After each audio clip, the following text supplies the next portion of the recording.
How to reset Control Center in iPhone iOS 18. Today, we're diving into how to reset the Control Center on your iPhone running iOS 18. Customizing your Control Center is great, but sometimes it can get a bit cluttered, and you might want to go back to the original setup. Let's get started. Now, if you're watching this while iOS 18.0 is still the latest version, here's the deal. There isn't a specific reset button just for the Control Center. But don't worry. That's about to change.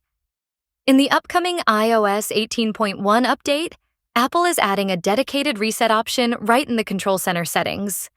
So, once iOS 18.1 is available, resetting your Control Center will be super easy. All you'll need to do is open your settings, go to the Control Center section, and you'll find a new reset button.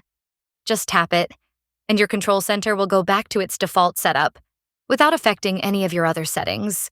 But if you're still on iOS 18.0 or an earlier version and you want to reset now, there is a workaround.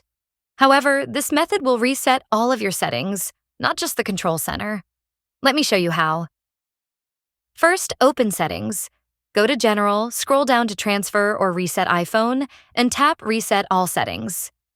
Keep in mind, this will reset things like Wi-Fi passwords, privacy preferences, and more. So make sure you're okay with that before you proceed.